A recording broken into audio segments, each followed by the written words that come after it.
কাদা আর গর্তে ভরা সড়ক দিয়ে প্রতিদিন জীবনের ঝুঁকি নিয়ে চলাচল করছে কয়েক গ্রামের মানুষ।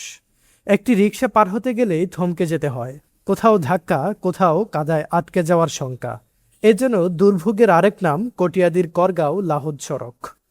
কিশোরগঞ্জের কটিয়াদী উপজেলার করগাঁও ইউনিয়নের রঙ্গু মেম্বারের বাড়ির ব্রিজ থেকে লাহুদ গ্রামের হাদিস মিয়ার বাড়ি পর্যন্ত প্রায় 2 কিলোমিটারের সড়ক জুড়ে বড় বড় গর্ত, কাদা পানি জমে রয়েছে।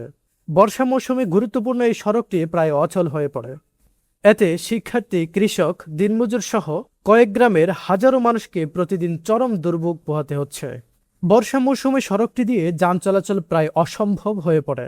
অনেক সময় কাদা মাড়িয়ে হেঁটে যেতে হয় গন্তব্যে। জরুরি রোগী হাসপাতালে নেওয়াটাও হয়ে ওঠে কষ্টসাধ্য। স্থানীয়দের অভিযোগ, দীর্ঘদিন ধরে সড়কটি কোনো সংস্কার হয়নি, তাই দ্রুত সংস্কারের দাবি জানিয়েছেন তারা।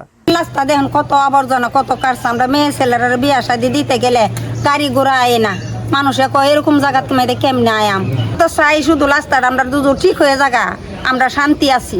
কারণ এই রাস্তা অনেক ভাঙ্গা এবং প্রায় সময় গাড়ির দুর্ঘটনা হয় এখানে। এই বাংলাদেশ সরকার মাননীয় প্রধানমন্ত্রী কাছে আকুল আবেদন, আমাদের এমপি অ্যাডভোকেট জালাল সাহেব ওনার কাছে আমাদের আকুল আবেদন, যাতে আমরা রাস্তাটা অচিরেই হয়। এ বিষয়ে করগাঁও ইউনিয়ন পরিষদের চেয়ারম্যান লায়ন মোহাম্মদ নাদিম মোল্লা জানান, সড়কটির বিষয়টি ইতিমধ্যে এলজিইডি ও ঊর্ধ্বতন কর্তৃপক্ষকে জানানো হয়েছে। প্রথম বাজেটে সংস্কার কাজ শুরু হবে বলে আশ্বস্ত করা হয়েছে। আমি উপজেলা নির্বাহী অফিসারকেও বলছি, উনি বলছে এই প্রথম বাজেটে আসে তো আমি এই রাস্তাটা আমি এর জন্য বাজেট করবো। আমাদের যে এমপি মহোদয় আছেন ওনার সাথে একদিন কথা হয়েছে, উনি বলছে হ্যাঁ এটা রাস্তাটা আমি করবো, আমার ওইটা লিস্ট আমাকে দিয়েছে।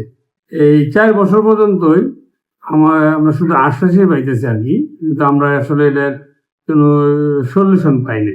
আমাদের যে এমপি মহোদয় আছেন, আমাদের ইউনো মহোদয় আছেন, তো আমাদের সুদৃষ্টি রাখবেন আর কি, এটা আমাদের আশাবাদী। দ্রুত সড়কটির সংস্কার কাজ শুরু হবে, স্বাভাবিক হবে কয়েক গ্রামের মানুষের চলাচল এবং দূর হবে দীর্ঘদিনের ভোগান্তি, এমনটাই প্রত্যাশা স্থানীয়দের। News desk, Kishoreganj press.